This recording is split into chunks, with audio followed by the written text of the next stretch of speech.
என்னுடைய அன்பான காலை வணக்கம். My respectful greetings to all the friends. முதல்ல பெரிய நன்றி, நீங்கள் எல்லோரும் காலையில் வந்து இந்த இணைப்பில் இணைஞ்சிருக்கிறீங்க in all the social media platforms. I thank all of you for joining in the social media platform. அதுக்காக நன்றியும் நான் தெரிவிச்சுக்கிறேங்க. நான் பெரும்பாலும் தமிழ்லேயே பேசுகிறேன், கொஞ்சம் ஆங்கிலத்திலையும் கலந்து பேசுகிறேன். சில விஷயம் உங்கள்கிட்ட பகிர்ந்துக்கணும், பேசணும். உங்களுக்கு தெரியும், கடந்த சில நாட்களாக பார்த்துக்கிட்டு இருக்கிறீங்க, அரசியலில், பேப்பரில், டிவியில் நிறைய நீ பற்றி வருது. அது உங்களுக்கு கிளாரிஃபை பண்ணணும், பேசணும் அப்படிங்கிறதுக்காகத்தான். பாரதிய ஜனதா கட்சியில் ஆகஸ்ட் 25, 2020 டெல்லியில் இங்கே வந்து இணைஞ்சு தமிழகத்தில் தமிழக மக்களுக்காக ஒரு 6 ஆண்டு காலம் பணியாற்றுவதற்கு ஒரு பெரிய வாய்ப்பு, ஒரு பெரிய பாக்கியமாக நான் கருதுகின்றேன். இன்னைக்கு எந்த இடத்துல இணைஞ்சனோ அதே இடத்துல வந்து மரியாதையோடு, பண்போடு, அன்போடு என்னுடைய பாதை வேறு பாதையில் பயணம் செய்யணும். இலக்குகள் இன்னும் பெரிதாக இருக்கிறது. நிறைய மக்கள் இணைச்சு செயல்படணும். ஒரு புதிய அரசியலை, அடிப்படை கட்டமைப்பை மாற்றக்கூடிய அரசியலை உருவாக்க வேண்டும் என்கின்ற ஒரு எண்ணத்தோடு இன்னைக்கு வந்து ரொம்ப பண்போடு சொல்லிவிட்டு அதே இயக்கத்திலிருந்து வெளியே வருகின்றேன். இது தமிழர் பண்புன்னு கூட வச்சுக்கலாம். வெளியே சென்றாலும் கூட மரியாதையோடு சொல்லிவிட்டு செல்வது நம்முடைய பண்பு என்பதுதான் எனக்கும் இலக்கணமாக இருந்திருக்கிறது. இன்றிலிருந்து நம்முடைய ஒரு புதிய பாதை, ஒரு புதிய இயக்கம், ஒரு புதிய பொலிட்டிக்கல் மூவ்மெண்ட், அடிப்படையிலிருந்து ஒரு புதிய பரிமாணத்தோடு, பார்வையோடு பார்க்கக்கூடிய ஒரு விதத்தில் தான் நம்முடைய மூவ்மெண்ட்டை நம்ம ஆரம்பிக்கணும். நீங்கள் எல்லோரும் சேர்ந்து இணைஞ்சு அதை ஆரம்பிக்கணும் அப்படிங்கிறது என்னுடைய பெரிய ஆசைங்க. அதற்கு முன்பு சில விஷயத்தை சொல்லணும். என்னுடைய அரசியல் பாதை என்பது ரொம்ப வளைஞ்சு நெளிஞ்சு இங்கே வந்து உங்கள் முன்னாடி நின்றுட்டு இருக்கேன். இது ஈஸி பாத் கிடையாது. ஒரு கிராமத்தில் பிறந்து ஒரு சாதாரண குடும்பத்தில், விவசாய குடும்பத்திலிருந்து வந்து ஒரு காமன் மேன் அரசியலுக்கு வர்றதே நம்ம ஊரில் நாம் ஒதுங்கிக்குவோம், வரமாட்டோம். பட் அதே போல் என்னுடைய பாதையும் கூட 2009 கேப்டன் விஜயகாந்த் அவர்களுடைய கட்சியில் தேமுதிகவில் ஐஎம் லக்னோவில் படிக்கும் பொழுது ஒரு இன்டர்ன்ஷிப்பாக 3 மாத காலம் ஆரம்பித்து, அதன் பிறகு 10 ஆண்டு காலம் கழித்து பாரதிய ஜனதா கட்சியில் ஆரம்பித்து 6 ஆண்டுகள் பாரதிய ஜனதா கட்சியிலிருந்து இன்னைக்கு தனித்துவமாக நம்முடைய இயக்கத்தை மக்கள் முன்னாடி வைக்கணும். உங்க முன்னாடி நிற்கிறேன். 25 வயசுல எனக்கு அந்த இன்டர்ன்ஷிப் திரு விஜயகாந்த் அவங்க கிட்ட செய்யறக்கு ஒரு பெரிய பாக்கியம். அன்னைக்கு அரசியல்லாம் என்னன்னே தெரியாம ஒரு புதிய அரசியலை தமிழகத்தில் கொண்டு வர முடியுமான்னு யோசித்த தருணம். இன்னைக்கு வயது 42, கிட்டத்தட்ட 17 ஆண்டுகள் போராடிக்கிட்டே இருக்கிறேன். ஒரு புதிய பாதை உருவாக்க முடியுமா, ஒரு better politics for better society கொண்டு வர முடியுமா. அதே நேரத்தில் நிறைய யூகங்கள், நிறைய பேர் நிறைய சொல்றதுனால இதே டெல்லியில் ஆகஸ்ட் 24, 2020 பிஜேபி இணைய வரும் பொழுது சூப்பர் ஸ்டார் ரஜினிகாந்த் அவங்க எனக்கு ஃபோன் பண்ணாங்க. எனக்கும் அவருக்குமான நட்பு கிட்டத்தட்ட நான் பதவியிலிருந்து வந்த பிறகு ஒரு நட்பு. நிறைய அவர்கிட்ட பேசுவேன். அவருடைய அரசியல் பாதை எப்படி இருக்கணும் அப்படின்லாம் பேசியிருக்கேன். அப்ப திரு சூப்பர் ஸ்டார் அவர்கள் இங்க டெல்லியிலிருந்து திரும்ப வரணும், அவருடைய இயக்கத்தில் இணைய வேண்டும் என்ற வேண்டுகோளை ஆகஸ்ட் 24 ஒரு நாளைக்கு முன்னாடி பிஜேபியில சேரும் பொழுது வைத்த பொழுது 3 விஷயம் தான் என் கண் முன்னாடி இருந்துச்சுங்க. தமிழ்நாட்டுக்கு எது நல்லது, அது எந்த மாற்று கருத்தும் இல்லை. சூப்பர் ஸ்டார் அரசியலுக்கு வர்றதுதான் தமிழ்நாட்டுக்கு நல்லது. சூப்பர் ஸ்டாருக்கு என்ன நல்லது, அவர் அரசியலுக்கு வராமல் இருக்கிறது தான் அவருக்கு நல்லது. கோவிட் காலகட்டத்தில் அவருக்கு இருக்கக்கூடிய உடல் பிரச்சனைகள், அதையே பார்த்துக்கணும். முதல்ல அவர் ஆரோக்கியமா சந்தோஷமா இருக்கணும். அண்ணாமலைக்கு எது நல்லது, பாரதிய ஜனதா கட்சியில் இணைகின்றேன் என்கின்ற வாக்குறுதியை திரு சந்தோஷ் ஐயா கிட்ட கொடுத்தேன், ஒரு ப்ராமிஸ் கொடுத்தேன். அதை பிரேக் பண்ணக்கூடாது அப்படிங்கிறதுல நான் தெளிவாக இருந்தேன். ஸோ 3 கான்ஃபிளிக்ட் இங்கே இருக்கும் பொழுது, ஸோ ஒரு நாள் இந்த கட்சியில் இணைவதற்கு முன்பாகவே முழு கான்ஃபிளிக்ட். அன்னைக்கே ரஜினிகாந்த் ஐயா பேசி அந்த ஃபோன் காலுக்கு முதல் முறையாக மறுத்து, ஐயா மன்னிச்சுக்கங்க என்னால் வர முடியாது என்று சொல்லி பாரதிய ஜனதா கட்சியில் அடுத்த நாள் இணைத்துக் கொண்டேன். அதன் பிறகு சூப்பர் ஸ்டார் அவங்களை பார்த்து மன்னிப்பு கேட்டேன். அவரும் பெருந்தன்மையாக அவருடைய அரசியல் பாதையை அவரும் பெருந்தன்மையாக அடுத்து தீர்மானிச்சார். எதுக்கு இதை நான் சொல்றேன் அப்படின்னாங்க, சில யூகங்களுக்கெல்லாம் என்று முற்றுப்புள்ளியை வைக்க வேண்டும் என்பதற்காக மட்டும்தான் இதை நான் சொல்றேங்க, வேற எந்த காரணமும் கிடையாது. இன்னைக்கும் சூப்பர் ஸ்டார் அவர்கள் மீது பெரும் மதிப்பும் மரியாதையும் வைத்திருக்கக்கூடிய மனிதன் நான். அதே நேரத்தில் பாரதிய ஜனதா கட்சியை பொறுத்தவரை இந்த 6 ஆண்டு காலத்தில் எப்பொழுதும் ஒரு விஷயத்தை விட்டுக் கொடுத்தது கிடையாது. தமிழ்நாட்டினுடைய அடையாளத்தை விட்டுக் கொடுத்தது கிடையாது, மண்ணை விட்டுக் கொடுத்தது கிடையாது, கலாச்சார பாரம்பரியத்தை விட்டுக் கொடுத்தது கிடையாது, நம்முடைய நீரை விட்டுக் கொடுத்தது கிடையாது. நிறைய பேர் எங்கிட்ட கேட்பாங்க, குறிப்பா இந்த பகுதி இந்தியாவில் வரும்பொழுது, அண்ணாமலை நீங்க தமிழனா இந்தியனா அப்படின்னு கேட்பாங்க. இது எனக்கு ஒரு பெரிய கான்ஃபிளிக்டிங் கொடுக்கக்கூடிய ஒரு விஷயம். Are you Tamilian, are you an Indian அப்படின்னு. தமிழ்நாட்டில் என்னுடைய அப்பாவோ அம்மாவோ, என்னோட அம்மா தமிழ்நாட்டை தாண்டி வெளியே வந்ததே கிடையாதுங்க. தமிழ்நாட்டில் மட்டும்தான் இருந்திருக்கிறாங்க. என்னுடைய பாரம்பரியம் எல்லாமே. அப்பா ஒரு முறை தமிழ்நாட்டுக்கு வெளியே சின்ன வயசுல வந்துட்டு போயிருக்கிறாங்க. அங்கேயே ஆண்டு காலமாக இருந்து விவசாயம் செய்யக்கூடிய குடும்பம். எனக்கு முதல் வாய்ப்பு தமிழ்நாட்டை விட்டு வெளியே வந்து லக்னோவில் படிக்கிறதுக்கு, அதன் பிறகு டெல்லியில் இருப்பதற்கு, ஹைதராபாத்தில் 2 ஆண்டு காலம் ட்ரைனிங்கில் இருப்பதற்கு, அதன் பிறகு கர்நாடகாவில் 8-9 ஆண்டு காலம் ஐபிஎஸ் அதிகாரியாக பணி செய்வதற்கு. ஸோ இந்தியா முழுவதுமே கிட்டத்தட்ட அந்த 10-15 ஆண்டுகள் சுற்றிவிட்டேன். அதனால் நான் எப்போதுமே சொல்வேன், நான் ஒரு பெருமை மிகுந்த இந்தியன், ஒரு பாரம்பரிய தமிழன் என்கின்ற அடையாளத்தோடு எல்லாத்துக்கிட்டையுமே சொல்லுவேன். அது இந்த கான்ஃபிளிக்ட் சில பேருக்கு ஒரு எட்டர்னல் கான்ஃபிளிக்ட் ஆச்சு. இன்னைக்கு தமிழ்நாட்டினுடைய அரசியலும் கூட ஒரு பெருமை மிகுந்த தமிழனா இருக்கணும் அப்படின்னா நான் ஒரு இந்தியன் என்று சொல்ல வேண்டிய அவசியம் இல்லை அப்படின்னு நிறைய கட்சிகள் அங்கே இருக்கிறாங்க. நான் எப்பொழுதுமே தொடர்ந்து சொல்லிக் கொண்டிருப்பது, இந்தியன் என்கின்ற அடையாளத்தோடு ஒரு பெருமை மிகுந்த தமிழனாகத்தான் எல்லா இடத்துலையும் இருக்கிறேன். அப்படித்தான் இந்த இயக்கத்திலும் இருக்கணும். நாம் ஆரம்பிக்கக்கூடிய இந்த இயக்கத்தில் உங்களோடு பயணம் செய்யணும். தமிழ்நாட்டினுடைய எந்த பிரச்சனையும் கூட முன்னிறுத்தி சமரசம் இல்லாத நம்முடைய தமிழ்நாட்டினுடைய வளர்ச்சியை நாம் எல்லோரும் கொண்டு போகணும். எத்தனையோ பிரச்சனைகள். நான் பாரதிய ஜனதா கட்சியில் இணைந்த பிறகு எல்லா தலைவர்களும் பெரும் ஒத்துழைப்பு தான். இருந்தும் தனியா போகணும், உள்ளாட்சி தேர்தலில் தனியா போகணும், தமிழ்நாட்டினுடைய அடையாளத்தோடு பாரதிய ஜனதா கட்சி இருக்கணும். தமிழ்நாட்டினுடைய அடையாளம் மிக முக்கியம் என்பதற்காகத்தான் அன்னைக்கு தலைவர் திரு ஜே பி நட்டா அவர்கள் நிறைய பேர்த்துக்கிட்ட பேசி நாம உள்ளாட்சி தேர்தல் தனியா போகணும், அதே போலதான் லோக்சபா தனியா போகணும். ஏதோ தனிப்பட்ட முறையில் எனக்கும் இன்னொரு கட்சிக்கும் பிரச்சனை இல்லை. பாரதிய ஜனதா கட்சி ஒரு தமிழர் அடையாளத்தோடு களத்தில் இருந்தால் மட்டும்தான் அது தமிழர் நலத்தை முன்னிறுத்தக்கூடிய கட்சியாக இந்திய அடையாளத்தோடு இருக்க முடியும் என்கின்ற ஒற்றை நம்பிக்கை மட்டும்தான்.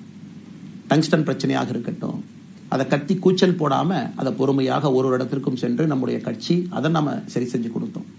மீத்தேன் ஹைட்ரோ கார்பன் திட்டமாக இருக்கட்டும், நிலக்கரி சுரங்கம் திட்டமாக இருக்கட்டும், எதாக இருந்தாலும் கூட, ஏன் மேகதாத்து அணையில என்னைக்கு கர்நாடகாவில் எப்படி டி கே சிவகுமார் அவர்கள் சொல்றாங்களோ அன்னைக்கு நாங்கள் அணை கட்டியே தீர்வோம் என்று சொன்ன பொழுது தமிழ்நாட்டினுடைய பாரதிய ஜனதா கட்சி கர்நாடகால ஆட்சியில் இருந்த நம்முடைய பாரதிய ஜனதா கட்சியை அன்னைக்கு எதிர்த்து நாம உண்ணாவிரதம் தஞ்சாவூர்ல இருந்தோம். எப்பொழுதும் எந்த உரிமையும் விட்டுக் கொடுக்கல. அதே நேரத்தில் அந்த கான்ஃபிளிக்டை பொறுத்த வரைக்கும் கத்தி கூச்சல் போட வேண்டும் என்கின்ற அவசியம் இல்லை. பொறுமையாக பாந்தவியமா பேசி நம்ம உரிமையை விட்டு கொடுக்காம செயலாற்ற முடியும் என்பதை ஒரு நாளும் கூட எனக்கு கிடைத்த பொறுப்புகள்ல உங்களுக்கு நான் அதை காட்டிக்கிட்டே தான் வந்திருக்கேன். அதனால இன்னைக்கு திரு மோடி ஐயா அவர்கள் மீது மிகப்பெரிய ஒரு மரியாதை வைத்திருக்கக்கூடிய மனிதன், நாட்டினுடைய பிரதமர், இந்த நாட்டை பாதுகாத்துக் கொண்டிருக்கக்கூடிய மனிதர். ஆனா ஒரு லெவல் வரும் பொழுதுங்க, இந்த சின்ன சின்ன பிரச்சனைகள் அப்படியே சேர்ந்து வரும் பொழுது தொடர்ந்து நாமும் அவர்களுக்கு பிரச்சனையாக இருக்கக்கூடாது. ஒரு பிரச்சனையை எடுத்துட்டு போய் இங்க பாருங்க இந்த பிரச்சனை, இந்த பாருங்க இந்த பிரச்சனை, இந்த பாருங்க அந்த பிரச்சனை, ஒரு அளவுக்கு தாங்க நம்ம சொல்ல முடியும். அதனாலதான் பொறுமையாக பாரதிய ஜனதா கட்சியினுடைய முக்கிய தலைவர்களை பார்த்து மிக பொறுமையாக, இது இன்னைக்கு கான்வர்சேஷன் 3 நாளா நடக்கலைங்க. இதை கிட்டத்தட்ட நான் 1 ஆண்டு காலமாக பாரதிய ஜனதா கட்சியினுடைய தலைவர்கள்ட்ட சொல்றேன். 18 மாதங்களாக எனக்கு இருக்கக்கூடிய கருத்து வேறுபாடுகளை மிக பொறுமையாக, வெளியில கத்தி கூச்சல் போடாம மிக பொறுமையாக 18 மாதங்களாக எல்லா இடத்துலையும் சொல்லிக்கிட்டே வர்றேன். டிசம்பர் 4ஆம் தேதி பாரதிய ஜனதா கட்சிக்கு சொன்னேன், நான் கட்சியிலிருந்து வெளியே செல்ல இருக்கின்றேன், இன்னைக்கே உங்களை நான் தயார்படுத்த விரும்புறேன். அதனால நீங்க நாளைக்கு நான் எடுத்தோம் கவுத்தம் ஒரு முடிவெடுப்பதாக நீங்கள் நினைக்கக்கூடாது. டிசம்பர் 4, 2024 25 பாரதிய ஜனதா கட்சிக்கு சொல்லியிருந்தேன். தேர்தல் பணியை முடித்துவிட்டு செல்ல வேண்டும் என்று சொல்லியிருந்தார்கள். அதுவும் இந்த கட்சியினுடைய ஒரு உண்மை தொண்டனாக கட்சி சொல்லியிருக்கிறாங்க, தேர்தல் பணியை முடித்துவிட்டு மே கடைசி வரை நம்முடைய பணியை செய்துவிட்டு தான் வெளியே வரணும் அப்படின்னு. அடுத்து நாம் என்ன செய்ய போறோங்க? அடுத்து நாம் இதெல்லாம் பேசிட்டோம், பழச பேசிட்டோங்க, இருந்ததை பேசிட்டோம். அடுத்து ஆனந்தமாக அன்போடு தமிழ்நாட்டில் ஒரு அரசியல் இயக்கத்தை நாம் துவங்க இருக்கின்றோம். இது அரசியல் இயக்கமா கட்சி இல்லையா அப்படின்னு நீங்க யாரும் கேட்கவே வேண்டாம். கண்டிப்பாக தமிழகத்துல அடுத்து நடக்கக்கூடிய தமிழகத்தினுடைய பொது தேர்தலில் நம்முடைய கட்சி போட்டியிடும், அதில் எந்த மாற்று கருத்தும் இல்லை. அதற்கு நம்ம தயார் பண்ணணும், நிறைய லீடர்ஸை தயார் பண்ணணும், நிறைய கேடர்ஸை, வாலண்டியர்ஸை தயார் பண்ணணும், உத்வேகத்தோடு தயார் பண்ணணும், அவங்களுக்கு அந்த ஸ்கில் செட்டை நம்ம உருவாக்கி கொடுக்கணும். அதற்கு கொஞ்சம் நேரம் ஆகும். நாம் அது ஒரு இயக்கமாக ஆரம்பித்து நிறைய மனிதர்களை உள்ளே கொண்டு வந்து அவர்களுக்கு சில இடத்துல அரசியலை சொல்லிக் கொடுத்து எல்லா தரப்பட்ட மனிதர்களையும் உள்ளே கொண்டு வந்து, ஏன்னா பாரதிய ஜனதா கட்சியினுடைய தலைவராக பொறுப்பேற்ற பிறகு நான் முதல்ல போய் ஆசீர்வாதம் யார்கிட்ட வாங்கினாங்க, சமீபத்தில் மறைந்த நல்ல கண்ணையாகிட்ட தான். இன்னைக்கு மண் சார்ந்த அரசியலை முன்னெடுக்கணும், நல்ல மனிதர்களுடைய கொள்கைகள் உள்ள கொண்டு வரணும், எல்லா மனிதர்களையும் உள்ளடக்கிய அரசியலை நாம் முன்னிறுத்தணும். டெக்னோக்ராட்ஸ் பெருமளவில் நமக்குள்ள வரணும், பெருமளவில் நமக்குள்ள டெக்னோக்ராட்ஸ் வரணும்.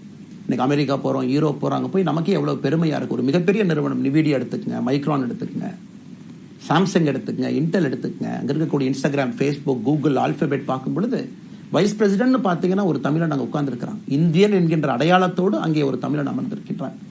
என்னுடைய கனவு உங்கள் பல பேர்த்து போல அவர்கள் எல்லாம் திரும்ப இங்கே வந்து அரசியல்ல ஏதோ ஒரு விதத்தில் கான்ட்ரிபியூட் பண்றதுக்கு நம்முடைய இயக்கமும் நம்முடைய வருகின்ற காலத்துல நம்ம ஆரம்பிக்கக்கூடிய கட்சியும் அதற்கு உறுதுணையா இருக்கணும். அத்தனை டேலண்ட்டை ரிஃபைன் பண்ணி நம்ம கொண்டு வரும். தமிழ்நாட்டினுடைய வளர்ச்சிக்கு எல்லோரையும் நம்ம பயன்படுத்தணும். இதுல எங்கேயுமே கூட நான் பெரிது நீன் பெரிது என்று இருப்பதை விட ஒரு வளர்ந்த பாரதம், இந்தியா உலகத்துல மிக முக்கியமான இடத்துல அந்த பாரதம் வந்து அமரும் பொழுது முதன்மை மாநிலமாக தமிழகத்தை கொண்டு வந்து நிறுத்த வேண்டிய பொறுப்பு நமக்கு இருக்கு. அதற்கு நம்முடைய பொலிட்டிக்கல் கிராமர், பொலிட்டிக்கல் லாங்குவேஜ் எல்லாமே நம்ம மாற்றணும். நம்ம பேசக்கூடிய விஷயம். அடுத்து இன்னொன்று கேட்குறாங்க, நான் கமெண்ட் வர அப்படியே நான் பேச ஆரம்பிக்கிறேன். தமிழ்நாட்டில் இன்னைக்கு ஒரு அரசியல் கட்சி வேணுமான்னு கேட்டீங்கன்னா கண்டிப்பாக வேணும். அதில் எந்த மாற்று கருத்தும் இல்லை. காரணம், ஒரு கடைக்கு போய் நாம் ஒரு டூத் பேஸ்ட்டோ, ஒரு அரிசியோ, ஒரு பருப்போ வாங்கினா கூட 10 கடை ஏறி இறங்கி எங்கள் அம்மா அதெல்லாம் பார்த்து, விலையை பார்த்து, தரத்தை பார்த்து, பொருளை பார்த்து அத்தனை முறை வாங்கித்தான் பார்ப்பேன். ஏன்னா அது நம்ம உடம்புக்குள்ளே போகிற விஷயம். ஆனால் அரசியல் கட்சி இன்னைக்கு எத்தனையோ கட்சிகள் இருந்தாலும் கூட என்னுடைய நம்பிக்கை, நம்முடைய நம்பிக்கை, வருகின்ற காலத்தில் நம்முடைய அரசியல் இயக்கம் கட்சியாக மாறும் பொழுது மக்கள் அந்த தரத்தை பிரித்து பார்ப்பார்கள். தலைவர்கள் எப்படிப்பட்டவர்கள்? நாம எல்லோருமே காமன் மேன் பொலிட்டீஷியன்ஸ். பக்கத்து வீட்டுக்காரங்க மாதிரி தான் மக்கள் நம்மளை பார்க்க போறாங்க. தூரத்திலிருந்து நாம் கை காட்ட போவது கிடையாது. ஏன்னா நாம் யாரும் அப்படிப்பட்ட குடும்பத்திலிருந்து வரவில்லை, அப்படிப்பட்ட வளர்ப்பு நமக்கு இல்லை, நாம் யாரும் அப்படி இல்லை, தமிழனுடைய கலாச்சாரமும் பண்பாடும் இல்லை. அதெல்லாம் கூட நம்முடைய அரசியல்ல முதல் நாள்ல இருந்து கல்ட் பாலிடிக்ஸ்ல இருந்து நம்ம வெளியே வரணும். அரசியல் மாற்றம்னு சொல்றாங்க, ஆனால் அதே கல்ட் பாலிடிக்ஸ். நாம அதில் இருக்க போறது இல்லை. கல்ட் பாலிடிக்ஸ்ல இருந்து வெளியே. அண்ணாமலை என்ன பிறந்த நாளா 10 பேர் கொண்டாடணுமா? அதனாலதான் நம்ம பிறந்த நாள் அன்னைக்கு எதுவுமே நம்ம செய்யல. என்னுடைய பிறந்தநாள் என்பது உங்கள் பிறந்தநாளை போல ஒரு நாள். நான் அரசியல் வருவதை என் பிறந்தநாளை எப்பவுமே கொண்டாடினது கிடையாது. அரசியல் வந்ததுக்காக சில பேர் போஸ்ட் அடிச்சு ஒட்டுறான். அந்த கலாச்சாரத்தையும் உடைக்க வேண்டும் என்பதற்காகத்தான் நேற்று நம்ம எதுவுமே பேசலைங்க, இன்னைக்கு நம்ம பேசுறோம். இந்த கல்ட் பாலிடிக்ஸ்ல இருந்து வெளியே வரணும். ஒரு காமன் மேன் பாலிடிக்ஸை முன்னிறுத்தணும். சமரசம் இல்லாத கொள்கை இருக்கக்கூடிய இயக்கமாக அது கட்சியாக முன்னாடி வரணும். அவ்வளவு குவாலிட்டியான லீடர்ஸை நம்ம பில்ட் பண்ணணும். ஒரு முதலமைச்சர் தமிழகத்தை மாற்ற முடியுமான்னு கேட்டீங்கன்னா கண்டிப்பா முடியாது. முதலமைச்சர் இருக்கக்கூடிய 35 கேபினெட் அமைச்சர்கள் மாற்ற முடியுமான்னு கேட்டா கண்டிப்பா முடியாது. 234 சட்டமன்ற உறுப்பினர்கள் மாற்ற முடியுமான்னு கேட்டா முடியாது. 39 பாராளுமன்ற உறுப்பினர்கள் மாற்ற முடியுமான்னு கேட்டீங்கன்னா முடியாதுங்க. அவர்களோடு உள்ளாட்சி பிரதிநிதிகளாக இருக்கக்கூடிய கிட்டத்தட்ட 30,000க்கும் மேற்பட்ட பிரதிநிதிகள், பஞ்சாயத்து தலைவரிலிருந்து ஆரம்பித்து கவுன்சிலரிலிருந்து, ஒரு கார்பரேஷன் கவுன்சிலரிலிருந்து, மேயரிலிருந்து, நம்முடைய நோக்கம் எல்லா இடத்துலையும் கிளீன் பாலிடிக்ஸ் கொண்டு வரும். எல்லா இடத்துலையும் கிளீன் கவர்னன்ஸ் கொண்டு வரும். எல்லா இடத்துலையும் ஹானஸ்ட், எஃபிஷியன்ட், கேப்பபிள், வேலையை செய்து முடிக்கக்கூடிய திறன் படைத்த தலைவர்கள் அங்க கொண்டு வந்து வைக்கணும். அதே நேரத்தில் பாலிடிக்ஸ் என்பது ஒரு ஃபேமிலிக்கு மட்டுமல்ல, தொடர்ந்து நாம மட்டும் இருப்போம் அப்படி இல்லைங்க. நம்ம இயக்கம் கட்சியாக மாறும் பொழுது உங்கள்கிட்டலாம் பேசி நம்ம டேர்ம் லிமிட் கொண்டு வரணும். நாம் ஒரு வித்தியாசமான கட்சினா எல்லோருக்கும் வாய்ப்பு கொடுக்கணும். 140 கோடி மக்கள் வசிக்கக்கூடிய அந்த நாட்டில், தமிழகத்தில் கிட்டத்தட்ட 8 கோடி பேருக்கு நாம இருக்கோம். 5.5 கோடிக்கு மேற்பட்ட வாக்காளர்கள் இருக்கும் பொழுது எல்லோரையும் அரசியலுக்கு வாய்ப்பு கொடுக்கணும். டேர்ம் லிமிட் கொண்டு வரணும். எத்தனை முறை எம்எல்ஏவாக இருக்கணும், எத்தனை முறை எம்பியா இருக்கணும், எல்லோருக்கும் அது பொருந்தும், எனக்கும் அது உட்பட. The permanent leaders, permanent MLAs, permanent ministers, permanent MPs, அதை நம்ம உடைக்க போறோம். அது எந்த மாற்று கருத்தும் இல்லை. அது என்னை ஆரம்பித்து முதல் மனிதனாக இந்த இயக்கத்தில் இணைத்துக் கொண்டிருக்கக்கூடிய என்னை, ஒரு சாதாரண ஒரு மனிதராக என்னை ஏற்றுக் கொண்டிருக்கக்கூடிய ஒரு காமன் மேன் என்னை ஆரம்பித்து எல்லோருக்கும் இது பொருந்தும். இதை நாம இந்த இயக்கம் கட்சியாக மாறுகின்ற முதல் நாள்ல நாம சொல்ல போறோம். No chair is permanent for anybody. அதில் நம்ம ரொம்ப தெளிவாக இருக்கின்றோம். புதியவர்கள் வரணும், வந்துகிட்டே இருக்கணும்.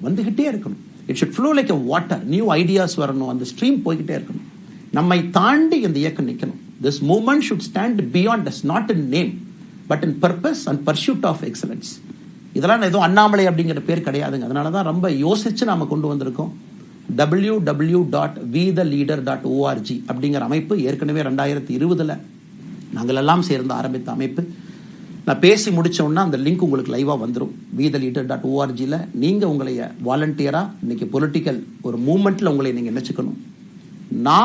நாம எல்லோரும் ஒன்று சேர்ந்து பேசுவோம். அதனாலதான் இன்னைக்கு கோயம்புத்தூர்ல இன்னொரு அறிவிப்பும் கூட கொடுக்கணும். எல்லாத்தையும் டைரக்டா எப்படி நம்ம பாலிடிக்ஸ்குள்ள கொண்டு வர போறோம். APJ Abdul Kalam centre for ethics and politics, APJ Abdul Kalam ஐயாவுடைய பேரில் கோயம்புத்தூர்ல வீத லீடர்ஸ்க்கு கீழே நாம பாலிடிக்ஸ்ல எத்திக்ஸ்க்காக ஒரு சென்டர் ஆரம்பித்து வருகின்றவங்க எல்லாமே இதுக்குள்ள ட்ரெயின் ஆகி தான் வெளியே வருவாங்க. உள்ளாட்சி தேர்தலில் நிக்கிறாங்க, they will get trained, come and stand in local body election. MLA election நிக்கிறாங்க, they will get trained, they will come and stand in election. அவங்க எங்க நின்னாலும் கூட ஒரு ப்ராசஸ்ல நாம அவங்கள ட்ரெயின் பண்ணி, அவங்கள ஷேப் பண்ணி, ஒரு கம்யூனிட்டியினுடைய நீட்ஸ் அண்டர்ஸ்டாண்ட் பண்ணி அரசியல் செய்யக்கூடிய மனிதர்களாக நாம் அவங்கள கொண்டு வர போறோம். நாம் யாருக்கும் போட்டி கிடையாது. ஆளுங்கட்சி இருக்கு, நிறைய எதிர்கட்சி இருக்கு, எல்லோரும் இருக்கட்டும், சந்தோஷமா இருக்கட்டும், அவங்கவுங்க கொள்கையை சொல்லட்டும். நம்முடைய கொள்கையும் வருகின்ற காலத்துல நம்ம எல்லோரும் இணைஞ்சு நம்ம கொள்கையை சொல்ல போறோம். இன்னைக்கு நான் ஏபிஜே அப்துல் கலாம் ஐயா அப்படிங்கிற பேரை உங்க முன்னாடி சொன்னதுக்கான காரணம் என்னன்னா, அவரை நான் மாணவனா பார்த்திருக்கிறேன், ஐபிஎஸ் அதிகாரியா பார்த்திருக்கிறேன், கேள்விகள் கேட்டிருக்கேன், லைவா அவர் பேசினதை கேட்டிருக்கேன். அவர் சொன்ன அத்தனை கான்செப்ட் இன்னைக்கு நமக்கு எப்ப பொருந்தோம், இன்னைக்கு பொருந்தும். எப்பவோ சொன்னார் விஷன் 2020, எப்ப சொன்னாருங்க 2020. நம்ம 2020 2000 சொன்னார். நாம அந்த கோல் போஸ்ட் அப்படியே மாத்திட்டோம். அது மட்டும் இல்லை, அன்னைக்கு சொன்னாரு கிராமப்புறத்திலிருந்து நகரத்துக்கு யாரும் போகக்கூடாதுன்னா புறா providing urban amenities and rural areas, கிராமப்புறத்தில் அவ்வளவு ஃபெசிலிட்டியை கொண்டு வரணும். அது எல்லாம் கூட இன்னைக்கு யாருக்கு பொருந்ததோ இல்லையோ நம்முடைய சமுதாயத்துக்கு பொருந்தும். அவ்வளவு விஷயங்கள் சொல்லியிருக்கக்கூடிய ஏபிஜே அப்துல் கலாம் ஐயா நமக்கு மிக முக்கியமானவர். அவருடைய கருத்தியல் நமக்கு மிக மிக முக்கியமானது. ஒரு தேசிய மனிதராக, பெருமை மிகுந்த தமிழனாக வாழ்ந்து மறைந்திருக்கக்கூடிய ஒரு அற்புதமான மனிதர். நிறைய நம்முடைய தலைவர்கள் இருக்காங்க. அத்தனை கொள்கைகளும் வேண்டும்.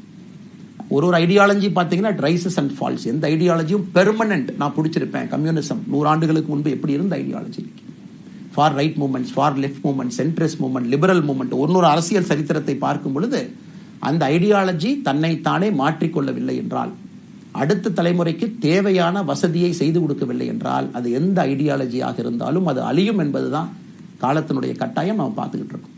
நாம் அதை தாண்டி நிற்கணும்.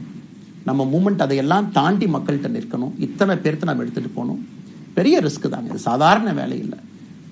நம்ம எல்லோருமே மிடில் கிளாஸ் தான், காமன் பீப்புள் தான். நமக்கு ஒரு பெடிகிரி கிடையாது, பிஸ்னஸ் நம்ம அதில் பெருசாக அதுலேருந்து வரல, நமக்கு ஒரு ஸ்டார் வேல்யூ கிடையாது, ஒரு பெரிய பாரம்பரியமான அரசியல் கட்சி ஆரம்பித்து நம்ம கையில் யாரும் தூக்கி கொடுக்கல. நாம் எல்லோரும் கஷ்டப்பட்டு ஒரு படியாத்தான் அந்த மூமெண்ட்டை கொண்டு போகணும். அதனால் என்னோடு வர நினைக்கக்கூடிய எல்லோருக்கும் என்னுடைய அன்பு வேண்டுகோள், கொஞ்சம் பொறுமை, கொஞ்சம் நிதானம். ஏன்னா ஒரு செங்கல் எடுத்து வைக்கும் பொழுது அது ஐடியலிசத்தோடு வைக்கிறோம், நேர்மையோடு வைக்கிறோம். தமிழகத்திற்கு ஒரு மாற்றத்தை கொடுக்க வேண்டும் என்கின்ற நோக்கத்தில் அந்த செங்கலை வைக்கும் பொழுது அந்த செங்கலுக்கு கியூரிங் ஆகிற ஒரு டைம் வேணும். அந்த செங்கல் பிடிமானத்தோடு நிற்கணும். அதன் பிறகுதான் அந்த பில்டிங் நிற்கும். இல்லாட்டி அடிக்கக்கூடிய புயல் காட்டுக்கு சாயக்கூடிய பில்டிங்கை நம்ம கட்ட போறது இல்லைங்க. அதனால் எல்லோருக்கும் நிறைய பேர் மெசேஜ் போடுறீங்க, மாற்றுக் கட்சியில் இருக்க உடனே கிளம்பி வரட்டுமான். எல்லோரும் சந்தோஷம். wethereader.org எல்லோரும் இணைஞ்சு இயக்கமாக அது விரைவில் சரியான நேரத்தில் நாம் அந்த மசில், ஜிம்முக்கு போனா கூட நேரடியாக 50 கிலோ தூக்க முடியாதுங்க, 10 கிலோல இருந்து 50 கிலோக்கு போவோம். நாம் அந்த மசிலை பில்டு பண்ணி அந்த மெட்டில் ஃபைபரை நம்முடைய தோழர்களுக்கு நம்ம பில்டு பண்ண உடனே அது பொலிட்டிக்கல் பார்ட்டியாக அது மாறும். அதுவரை பொறுமை பொறுமை பொறுமை. அவசரமா ஒரு வெயிட்டை தூக்கி முதுகு பிடிச்சு கால் பிடிக்கிறத விட சரியா ஒரு திசையிலும் அதை கொண்டு போய் இதை பக்காவான முறையில் நம்ம அதை செய்வோம். ஆனால் இன்றிலிருந்து நம்முடைய wethereader.org அதில் மூமெண்ட் நம்ம ஆரம்பிக்கிறோம். கோயம்புத்தூர்ல ஏபிஜே அப்துல் கலாம் ஐயாவோட பேரில் centre for ethics and politics அதை உருவாக்குறோம். உள்ளாட்சி தேர்தலுக்கு நிறைய மனிதர்களை இங்கிருந்து நம்ம அனுப்புறோம். அவங்க உள்ளாட்சி பிரதிநிதிகளாக வர்றாங்க. குட் பாலிடிக்ஸை நம்ம சொல்லிக்கிட்டே வர்றோம். அதனால தான் நான் அடிக்கடி சொல்லுவாங்க, நாம மாறுவோம், மாற்றம் தானாக நடக்கும். ஸோ அதனால தான் நம்முடைய இந்த மூமெண்ட்டினுடைய கொள்கையே மாறுவோம், மாற்றுவோம். Let us also change to bring change. இந்த ரெண்டையும் செய்வோம். யாரும் இதுவும் வன்மம் கிடையாது. அதே நேரத்தில் நம்முடைய சமூக வலைதளத்தில் இருக்கக்கூடியவங்களை நான் வாரியர்ஸ்னு சொல்லிங்க, you are the change agents. என்னை பொறுத்தவரை ஒரு மாற்றத்தை கொடுக்கக்கூடியவங்க நீங்கள். சண்டை களத்தில் சண்டை போடுறது நம்ம வேலை இல்லைங்க, மாற்றத்தை கொடுக்கக்கூடியது நம்முடைய வேலை.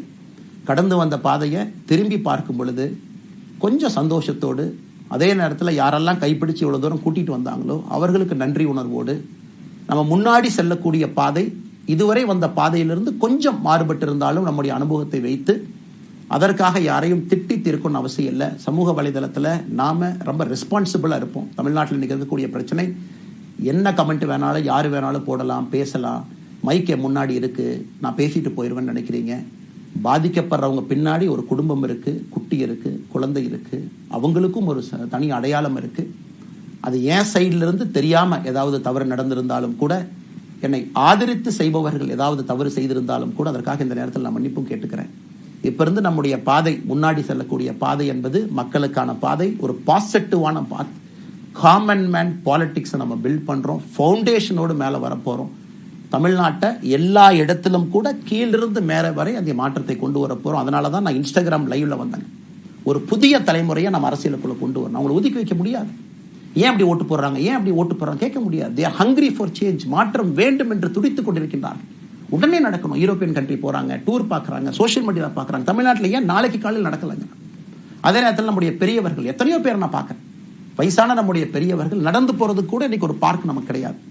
சாயந்தரம் ஆனந்தமா இத்தனை காலமாக உழைத்து விட்டு வீட்டில் இருக்கிறாங்க. ஓய்வெடுக்கக்கூடிய நேரத்தில் கூட ஒரு கிரீன் ஸ்பேஸ் அர்பன் ஏரியாவில் கிடையாது, ரூரல் ஏரியாவில் கிடையாது. இத்தனை 60 ஆண்டு காலம் இந்த நாட்டில் வாழ்ந்தும் கூட கடைசி 20 ஆண்டுகள் நிம்மதியாக இருப்பதற்கான கட்டமைப்பை நம்ம உருவாக்கல. ஸோ எல்லாத்தையும் நாம யோசிக்கணும். ஒரு பக்கம் ஜென்சி, ஜென் ஆல்பா யூத் இருக்காங்க, அந்த வேகத்துக்கு தீனி போடணும். இன்னொரு பக்கம் வயதான பெரியவர்கள், முதிர்ச்சி அடைந்தவர்கள், பக்குவப்பட்டவர்கள் இருக்கிறாங்க. அவங்களுடைய கடைசி காலத்தை பக்குவமாக வாழ்வதற்கான வசதியை நாம் ஏற்படுத்தி கொடுக்கணும். அதனால் ரொம்ப நேரம் நான் பேசிக்கிட்டே போலீங்க. அதனால் நிச்சயமாக வருகின்ற காலத்தில் நிறைய பேசுவோம், நிறைய விஷயங்களை நாம் பேசுவோம், நிறைய விஷயங்களை பகிர்ந்து கொள்வோம். அதனால் நிச்சயமாக நமக்கு நல்லது நடக்கும். இன்னொரு கேள்வி கேட்டிருக்கீங்க. ஏன்னா நான் பேச அது அப்படியே மேலே வந்துட்டு இருக்கேன். எனக்கு இது புதுசுங்க, அப்படியே நானும் மேனேஜ் பண்ணி பேசிட்டு இருக்கேன். உங்களுக்கும் பிரதமருக்கும் இருக்கக்கூடிய முடிவு, நம்முடைய பிரதமர் மோடி அவர்கள் நம்முடைய பிரதமர், அந்த கௌரவம் இருக்கும். ஆனால் பாரதிய ஜனதா கட்சியிலிருந்து ஒரு விஷயத்தை நம்ம டிஸ்அக்ரி பண்றோம்னா கம்பீரமாக ஸ்ட்ரெயிட்டா நம்ம டிஸ்அக்ரி பண்ணுவோம். 3 மொழி கொள்கை சமீபத்தில் கொண்டு வந்திருக்கக்கூடிய டைம் டேபிள்ல மாற்றம் 2029 தான் 9ஆம் கிளாஸ் பசங்க 3வது மொழியை படிச்சிருக்கூடாது, 2020 மாற்றிய பொழுது நான் குரல் கொடுத்தேன். அதுல எந்த மாற்று கருத்தும் இல்லை. நாம் அப்போஸ் பண்றதுக்காக யாரையும் அப்போஸ் பண்ண மாட்டாங்க, எதிர்ப்பதற்காக நம்முடைய அரசியல் கிடையாது. எப்படி திமுகவை பார்க்கின்றோமோ, எப்படி அதிமுகவை பார்க்கின்றோமோ, எப்படி டிவிகேவை பார்க்கிறோமோ, எப்படி அண்ணன் சீமான் அவர்களை பார்க்கிறோமோ, எப்படி அண்ணன் அன்புமணி அவர்களை பார்க்கிறோமோ, எப்படி இங்க இருக்கக்கூடிய எல்லா தலைவர்கள், அண்ணன் ஜி.கே. வாசன் அவர்கள், ஏசி சண்முகம் அவர்கள், பாரிவேந்தர் அவர்கள், ஜான் பாண்டியன் அவர்கள், எல்லா கிருஷ்ணசாமி ஐயா அவர்கள், ஐயா வைகோ அவர்கள், அம்மா பிரேமலதா அவர்கள், எல்லா தமிழகத்தில் இருக்கக்கூடிய எல்லா அரசியல் கட்சியினுடைய தலைவர்கள் எப்படி பார்க்கிறோமோ அப்படித்தான் நான் பாரதிய ஜனதா கட்சியை பார்ப்பேன். அதற்காக நம்ம போய் ஒரு வன்மமோ எதுவும் கிடையாது. கட்சி அவங்க கொள்கையை அவங்க முன்னிறுத்த போறாங்க. நம்ம இயக்கத்தினுடைய கொள்கை, நம்ம கட்சியினுடைய கொள்கையை நம்ம முன்னிறுத்த போறோம். யாருக்கும் நாம் போட்டி கிடையாது. மக்கள் முன்னாடி தரம் பார்த்து மக்கள் நம்மை தேர்ந்தெடுப்பார்கள் என்கின்ற நம்பிக்கையோடு மக்கள் முன்னாடி நம்ம நிற்கிறோம். அடுத்து இன்னொரு கேள்வி கேட்டீங்க. அமித்ஷாஜி அவங்களை நீங்க பாத்தீங்க, போட்டோ எல்லாம் வந்துச்சு, என்ன விஷயம் அப்படின்னு. அமித்ஷாஜிட்டையும் அமித்ஷா அவர்கள்ட்டையும் ரொம்ப பொறுமையா போய் நான் சொன்னேன், இந்த மாதிரி எக்ஸ்பிளைன் பண்ண நான் போகணும். அதே நேரத்தில் நான் யாரிடமும் சண்டை போட்டு விட்டு தமிழகத்தில் உட்கார்ந்து ஐ எம் ரிசைனிங் ஃப்ரம் பார்ட்டின்னு அனுப்புற ஆள் நான் கிடையாது. எனக்கு அது பழக்கமும் கிடையாது. வந்து நேரம் உங்க கண்ணை பார்த்து சொல்லிட்டு, சில தவறுகள் இருந்தாலும் அதையும் சொல்லிவிட்டு போகக்கூடியதான் என் பண்பு. அதை நாகரீகமாக செய்ய முடியும் என்று நினைக்கின்றேன் என்று சொல்லிவிட்டு தான் வெளியே வந்தேன். அப்படித்தான் ஒரு தலைவர்கிட்டையும் பண்ணேன். அதை நாம் எப்பொழுதுமே பண்ணுவோம். நாகரிகமான அரசியலை முன்னெடுப்போம். சமூக வலைதளத்தில் ஆபாசம் வேண்டாம். சமூக வலைதளத்தில் நல்லதை பேசுவோம். எல்லோரும் அவங்கவுங்க இடத்துல தமிழ்நாட்டு மக்களுக்கு நல்லது பண்ணட்டும். பொறுமை பொறுமை பொறுமை. கடைசியாக இந்த வார்த்தையை திரும்ப நான் பயன்படுத்துறேன். பில்டிங் கட்டுறோம், கீழிருந்து கட்டுறோம், அதை சரியான முறையில் கட்டி எடுத்துட்டு போகணும். நம்புங்க, கூட இருங்க. 42 ஆண்டுகள் வளைவிஞ்சு நெலிஞ்சு சுத்தி இன்னைக்கு இந்த இடத்துல உங்க முன்னாடி வந்து உட்கார்றேன்.